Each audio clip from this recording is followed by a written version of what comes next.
Olá, no Pix News de hoje você vai ver. Cresce o número de acidentes nas rodovias federais durante o feriadão. 59 mortes foram registradas em todo o país. Produção de leite cresce em Santa Catarina. Mesmo com a redução do rebanho, dado indica melhora na produtividade.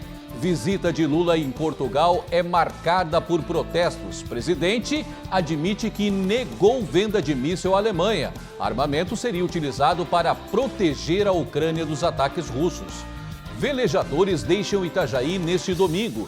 The Ocean Race segue para os Estados Unidos. Maior regata transoceânica do mundo é importante ferramenta turística para o Brasil. Tem as rodadas do Brasileirão ao vivo. Aqui no estúdio, Vinícius Pacheco destaca os lances do final de semana. Essas e outras notícias a partir de agora no Pix News.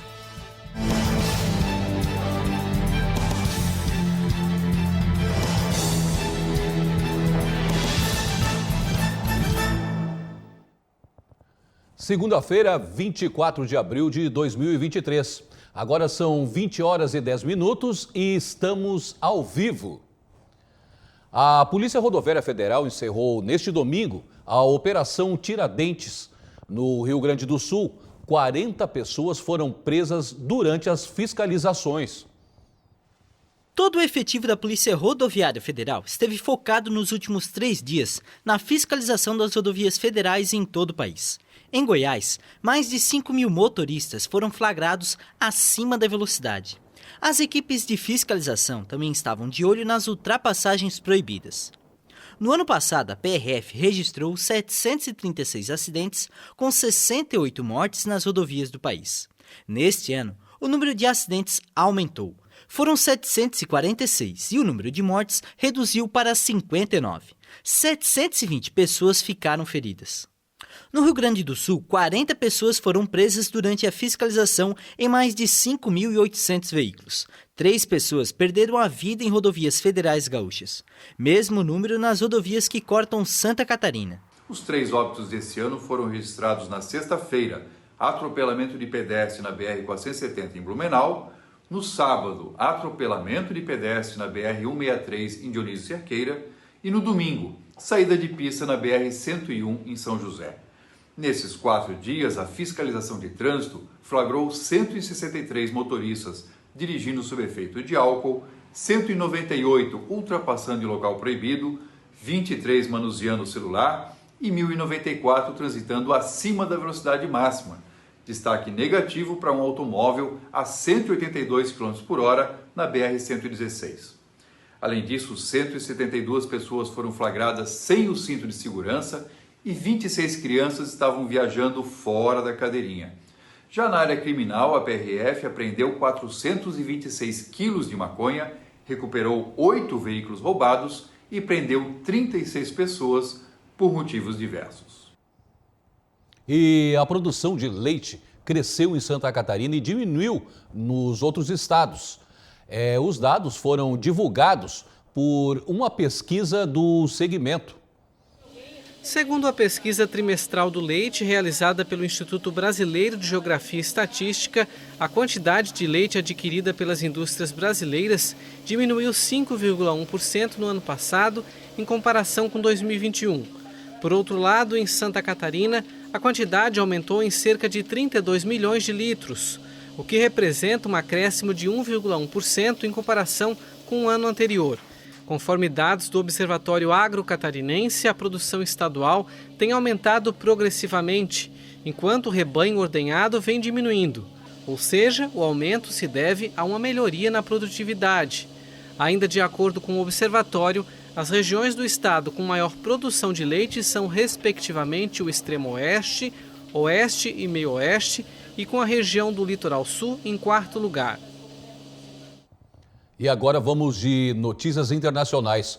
O conflito entre exército e paramilitares no Sudão chega ao 10º dia nesta segunda-feira e desperta cada vez mais a preocupação da comunidade internacional. O chefe da diplomacia americana, Antony Blinken, afirmou que Washington teme a entrada do grupo paramilitar russo Wagner nos embates. Os sangrentos combates chegam ao 11º dia consecutivo em meio aos esforços para a retirada de cidadãos estrangeiros do país africano. O chefe da diplomacia da União Europeia, Josep Borrell, anunciou que mais de 1.000 nacionais do bloco foram resgatados. Países como os Estados Unidos e China, importante parceira comercial do Sudão, também efetuaram a retirada de seus cidadãos. Apesar do resgate em massa de civis, o emissário das Nações Unidas para o país do leste africano, Volker Perthes, vai permanecer em território sudanês. Em pronunciamento nesta segunda-feira, o secretário-geral da ONU, Antônio Guterres, alertou que o conflito no Sudão pode se espalhar para toda a região. Desde o início do confronto em 15 de abril, centenas de pessoas foram mortas e milhares sofreram ferimentos. A violência deve parar, sob o risco da deflagração de uma catástrofe que pode atingir toda a região e até acima. Já o chefe da diplomacia americana, Antony Blinken, afirmou que os Estados Unidos temem que o grupo paramilitar russo Wagner entre no conflito.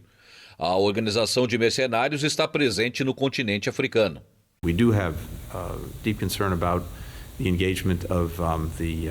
Temos um grande receio sobre a participação do grupo de Prigozhin, o Wagner, no Sudão.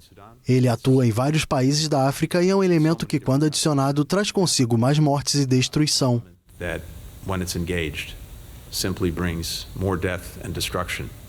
Mesmo com os apelos internacionais, uma trégua entre os generais parece distante de acontecer. De acordo com a Organização Mundial da Saúde, mais de 420 pessoas morreram e pelo menos 3.700 ficaram feridas até o momento. O Alto Comissariado da ONU para Refugiados informou que até quinta-feira passada, entre 10 e 20 mil pessoas haviam cruzado a fronteira com o vizinho Chad, país a oeste do Sudão. O secretário-geral da ONU, Antônio Guterres, denunciou nesta segunda-feira, na presença do ministro das Relações Exteriores da Rússia, Sergei Lavrov, a devastação da Ucrânia provocada pela invasão russa. O ministro das Relações Exteriores da Rússia, Sergei Lavrov, presidiu nesta segunda-feira uma sessão do Conselho de Segurança da ONU e não foi poupado das críticas ao país. Durante a condução do encontro pelo chanceler russo, o secretário-geral das Nações Unidas, Antônio Guterres, denunciou a devastação da Ucrânia provocada pela invasão promovida por Moscou. A invasão da Ucrânia pela Rússia em violação da Carta das Nações Unidas e do direito internacional causa enorme sofrimento e devastação ao país e seu povo, além de aumentar o deslocamento econômico global desencadeado pela pandemia de Covid-19. O chefe da ONU lembrou que o sistema multilateral internacional vive as maiores tensões desde a criação das Nações Unidas há 78 anos e alertou para os riscos de novos conflitos por algum erro de cálculo. Guterres ainda defendeu que era hora de encontrar uma maneira de avançar e agir para conter a queda para o caos.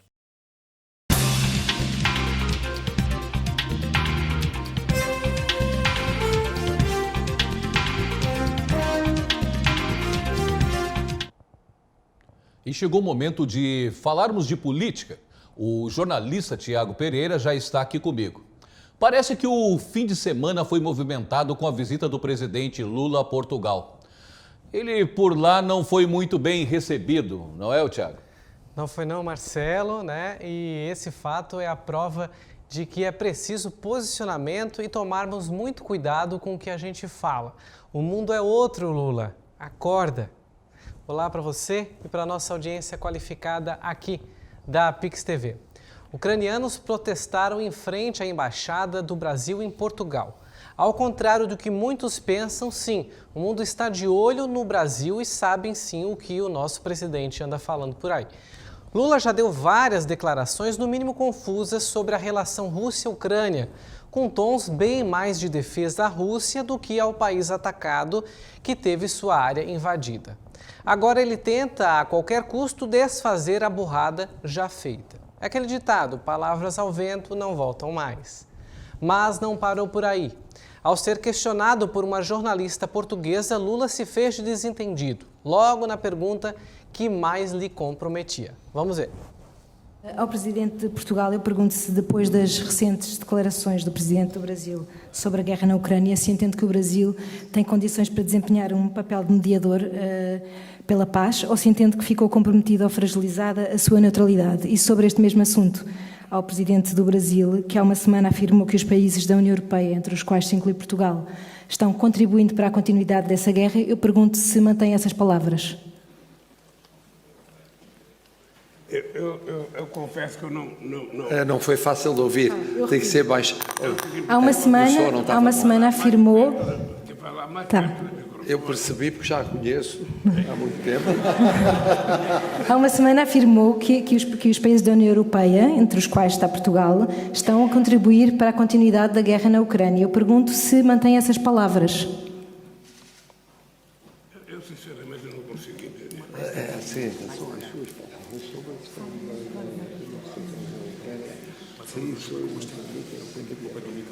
Ao Brasil.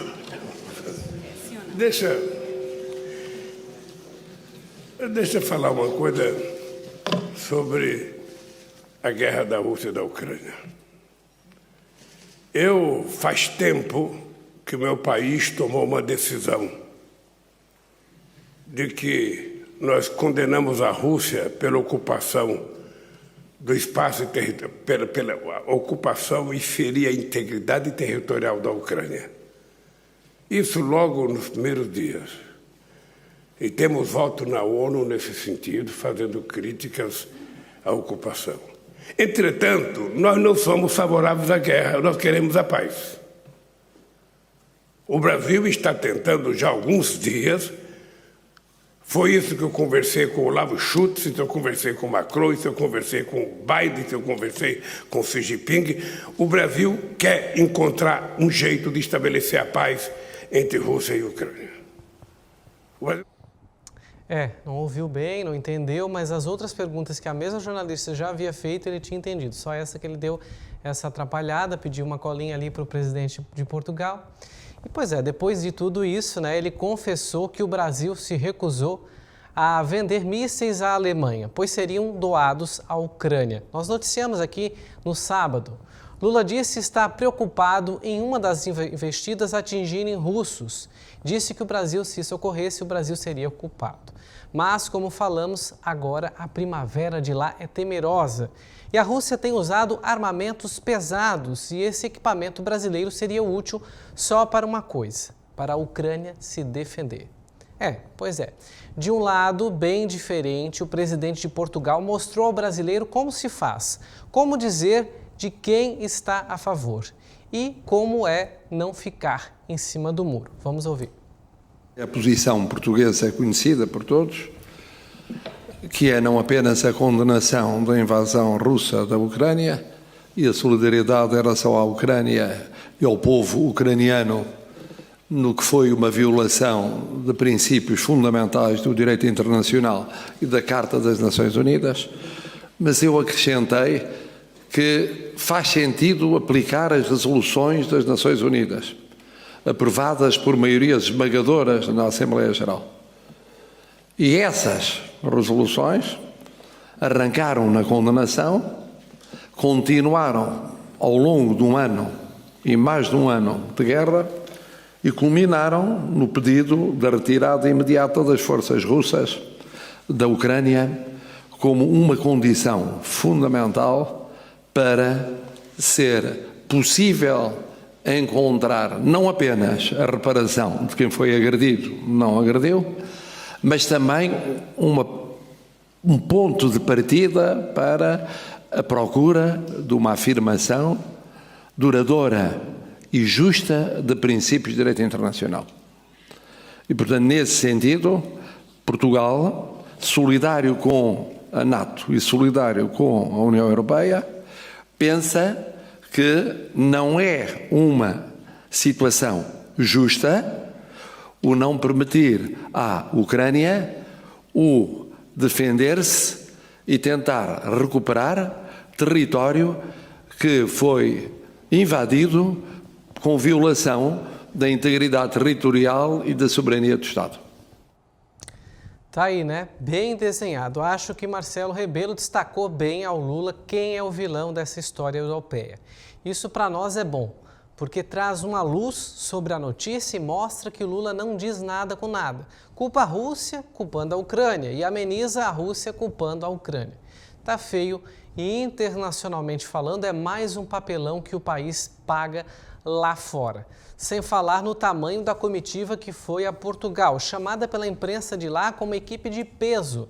Precisando de 22 carros para se locomover em Portugal, foram 2 aviões. Ao todo, foram 8 ministros, 4 senadores e 8 deputados. Só os 8 ministros que eu citei levam em torno de 50 pessoas. Segurança, assessor de imprensa, assessor parlamentar e por aí vai. Eita, é muita gente. Eu volto com você, Marcelo. Uma boa noite a todos. A gente volta a se encontrar na quarta-feira. Obrigado, Tiago. E você vai ver a seguir. Maior regata do mundo segue para os Estados Unidos. Velejadores deixaram Itajaí neste domingo. China anda no lado contrário e aumenta a produção de energia à base de carvão. E os lances do Brasileirão. Tem bola rolando nessa noite e o Vinícius traz os detalhes a seguir.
Olá, estamos de volta. Agora são 20 horas e 31 minutos. Ativistas pelo clima organizaram um ato neste domingo em Portugal, em que recolheram bitucas de cigarro e empilharam no coração da capital, Lisboa. O objetivo é conscientizar sobre essa forma muitas vezes negligenciada de poluição. Ativistas ambientais recolheram em Portugal cerca de 650 mil bitucas de cigarro e as empilharam no centro de Lisboa neste domingo para conscientizar sobre esse tipo de poluição. O material reunido ao longo de uma semana por indivíduos e ONGs é suficiente para encher cerca de 40 barris de cerveja de plástico, a serem reciclados posteriormente. O objetivo agora é sensibilizar a população, toda a população portuguesa, também internacional, para a problemática da poluição das beatas de cigarro. A ação foi coordenada pelo ativista alemão pelo clima Andreas Noe, que se estabeleceu em Portugal há 6 anos. The main problem with the butts, it's not biodegradable. O principal problema com as bitucas é que não são biodegradáveis. Então, basicamente, ela contém uma forma de plástico e, pior ainda, muitas toxinas e metais pesados e produtos químicos. Com qualquer chuva, todas essas toxinas são lavadas para fora das bitucas e entram em bueiros, por exemplo. Aqui mesmo, ao lado do Rio Tejo, vai tudo diretamente para o oceano. A cidade não é capaz de tratar a água da rua, então vai tudo para o oceano.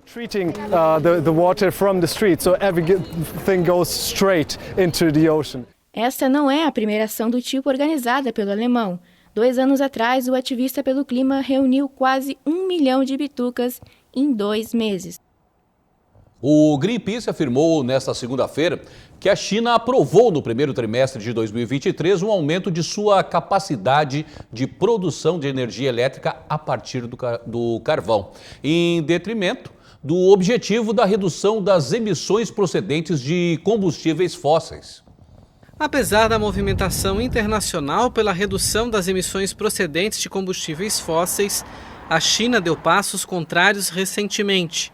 O Greenpeace lamentou nesta segunda-feira que Pequim aprovou no primeiro trimestre de 2023 um aumento de suas capacidades de produção de energia elétrica a partir do carvão. O gigante asiático é o maior emissor mundial de gases do efeito estufa, responsável pelas mudanças climáticas. Isso significa que os compromissos do país nesta área são considerados essenciais para limitar o aumento das temperaturas mundiais. De acordo com o Greenpeace, no primeiro trimestre do ano, as autoridades chinesas aprovaram a construção de centrais de carvão com capacidades de pelo menos 20,45 gigawatts. O número representa mais do que o dobro dos 8,6 registrados no mesmo período do ano passado e mais do que os 18,5 aprovados para todo o ano de 2021. O aumento provoca temores de que a China recue seus objetivos climáticos, atingir o pico de emissão de carbono entre 2026 e 2030, para alcançar a neutralidade de carbono até 2060. No ano passado, a nação asiática produziu quase 60% de energia elétrica a partir do carvão.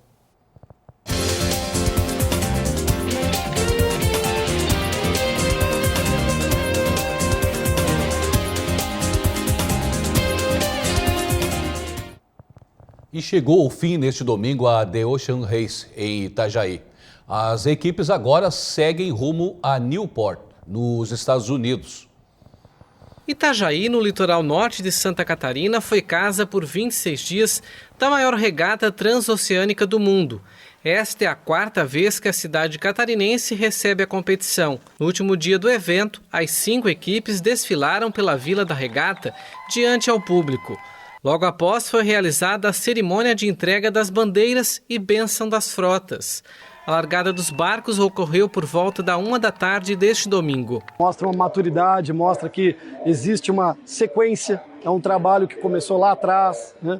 E esse foi realmente mais um grande evento, um resultado incrível, um resultado que traz uma economia durante os dias do evento e promove a cidade e o estado de Santa Catarina durante muito e muito tempo. Então é um evento que conecta o município de Itajaí com o rio, com o mar, com a parte náutica, né, com o entretenimento e com as ações de sustentabilidade. O governo do estado de Santa Catarina acreditando mais uma vez que eventos como esse é importante para a promoção do estado como um todo. O governador Jorginho Melo vem aqui hoje prestigiar o evento pela segunda vez, mostra a grande importância de você realmente trabalhar o estado como um todo, colocar força do estado para que a gente possa promover a nível estadual, nacional e internacional o nosso estado. Pouco antes da largada, o governador Jorginho Melo declarou apoio à adoção de uma Declaração Universal dos Direitos do Oceano. Assim, Santa Catarina entra no seleto grupo de entidades mundiais com compromisso de preservação dos mares. O compromisso já está firmado para que eles possam voltar. Mas eventos, agora a nossa Secretaria de Turismo vai trabalhar, e o Neiva, sabe, o nosso secretário, do grande compromisso que ele tem com Santa Catarina, todos nós, para que a gente consiga promover eventos com grande repercussão, um número de público, chamando pessoas para ver eventos inteligentes como esse. Enfim, o nosso estado é um estado diferenciado. É um estado que tem muitas riquezas naturais que nós precisamos explorar e aproveitar. Então eu estou muito entusiasmado com a Secretaria de Turismo de Santa Catarina, que não tinha até então, e é bom que se diga, para que a gente consiga promover, né? Então a gente fez, o Neiva está no turismo, o Paulão está no esporte, o Ricardo está na cultura, enfim, a integração de tudo isso vai fazer com que nós consiga elevar a régua de Santa Catarina no turismo, no esporte e na cultura. Os veleiros seguem agora para Newport, nos Estados Unidos. As equipes ainda passarão pelas cidades de Aarhus, na Dinamarca, uma rápida passada na cidade alemã de Kiel e depois nos Países Baixos. Por fim, em Gênova, na Itália. A vila conta com uma área de 5.000 metros quadrados com uma feira multissetorial. A expectativa dos organizadores é que neste ano mais de 440 mil pessoas tenham passado pelo local, consolidando o estado com um potencial para eventos náuticos. Temos hoje uma série de grandes eventos, referência no Brasil inteiro, como Copa dos Jogos Abertos e tudo mais. Mas nós temos algo a mais agora, né? Nós somos a capital de tecnologia. Por que não interagir mais a tecnologia que está na nossa palma da mão, da nossa molecada, da nossa qualidade de vida para trazer o esporte para dentro? Então eventos como esse aqui mostram realmente que a gente pode trazer não só a essência do esporte, que é a competição, mas tudo que envolve o negócio do esporte. E assim nós temos que ver o esporte em Santa Catarina.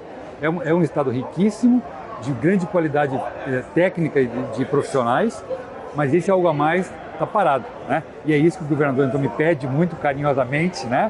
Para a gente fortalecer o evento, o esporte, como uma ferramenta de bons negócios para o nosso estado. E agora vamos falar de futebol. Vinícius, como foram os jogos da segunda rodada no Brasileirão? Boa noite, Marcelo. Boa noite a todo mundo que está nos assistindo aqui na Pix TV.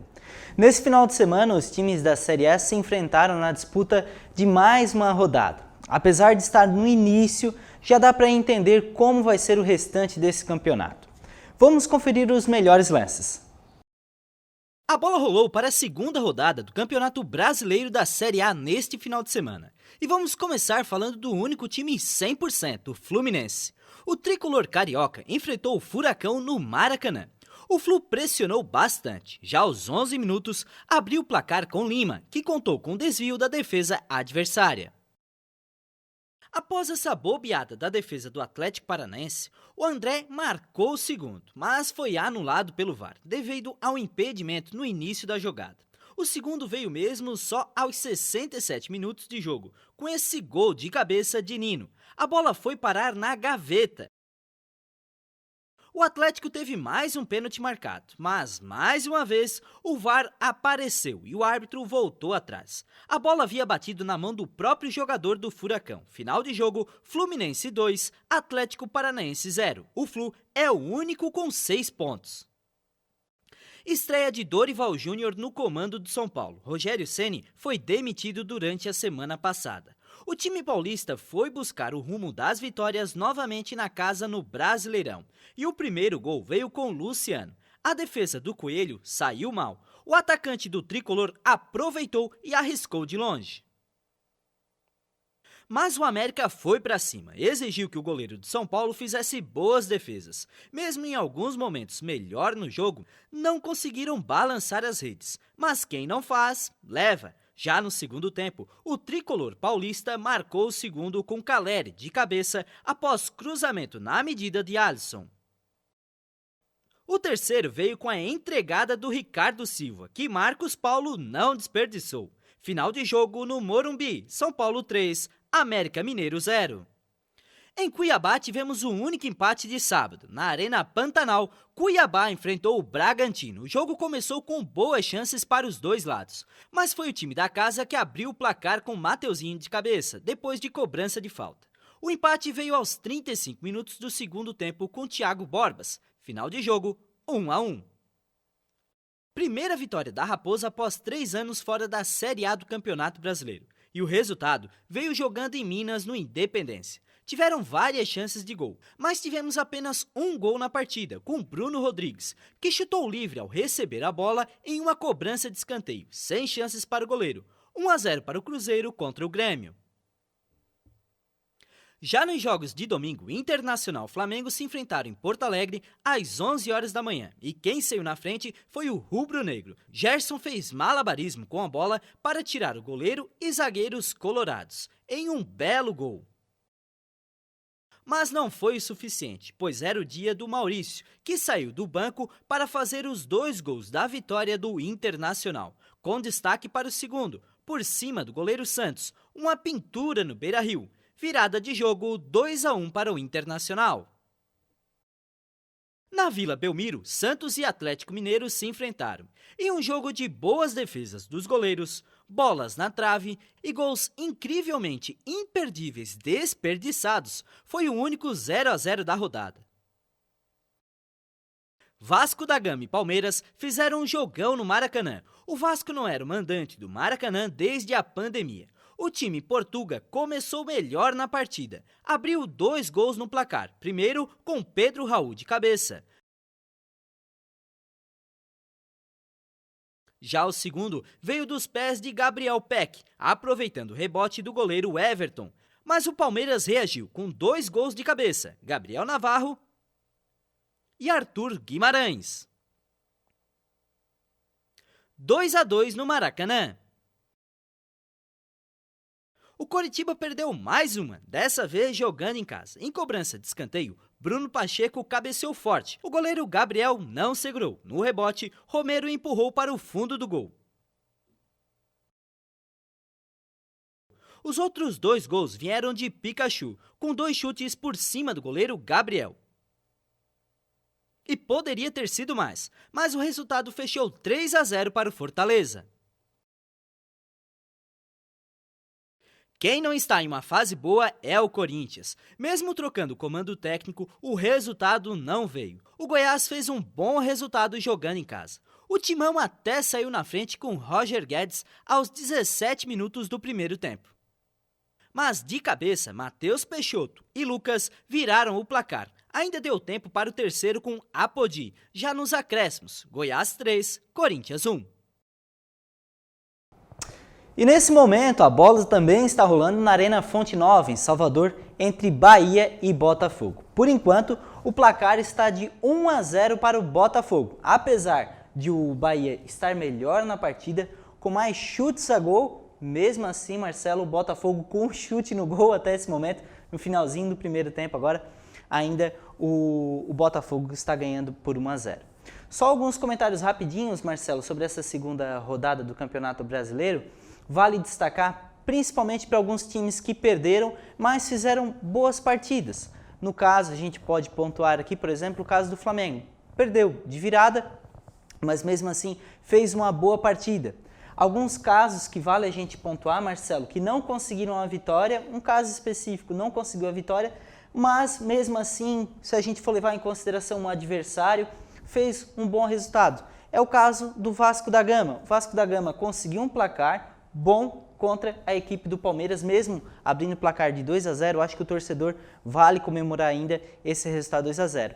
E claro, o torcedor que deve estar muito feliz, principalmente pelo futebol que vem jogando a equipe, é a equipe do Fluminense, a única equipe 100% no campeonato, recentemente campeã carioca e vem apresentando bom futebol aí. E aí é onde o torcedor tem que ficar ligado. Perdeu, não acabou o mundo. Semana passada a gente teve o Internacional também fazendo uma partida regular. Verdade. Essa semana conseguiu fazer uma vitória sobre uma equipe que também é forte, a equipe do Flamengo. Então, a gente falou ali no início, né? Começou agora, mas já dá pra gente entender principalmente as equipes que ainda estão com bastante deficiência. É o caso do próprio Corinthians. O Corinthians agora mudou o comando técnico, colocou o Cuca, a própria torcida está criando uma crise ali no clube e normalmente quando a gente tem uma mudança de um comando técnico, a gente vê a equipe com mais energia, querendo o resultado. Não foi o que a gente viu nesse primeiro jogo no comando do Cuca, uma equipe ainda bem apática ainda, uma equipe que não mostrou para o que veio, então vai sofrer bastante. E outro ponto bem negativo entre os grandes do futebol brasileiro, com certeza, é o Santos, mais um jogo aí não conseguindo a vitória e tem que trabalhar bastante, porque é uma equipe bem deficiente, diferente dos outros anos que sempre tem um jogador novo ali, uma revelação, esse ano não aparece ter ninguém, mas é só o início, mas já dá para perceber algumas coisas. Por enquanto são essas as informações do nosso Campeonato Brasileiro. Marcelo, muito obrigado, uma boa noite. É isso aí então, Vinícius, né? As emoções do final de semana aí do Brasileirão, que está só começando. Exato. Lembrando que você pode rever essa edição no nosso canal no YouTube. É só procurar Pix TV HD. Reveja também as reportagens em nosso site, pixtv.com.br. Obrigado pela companhia, até amanhã e uma boa noite.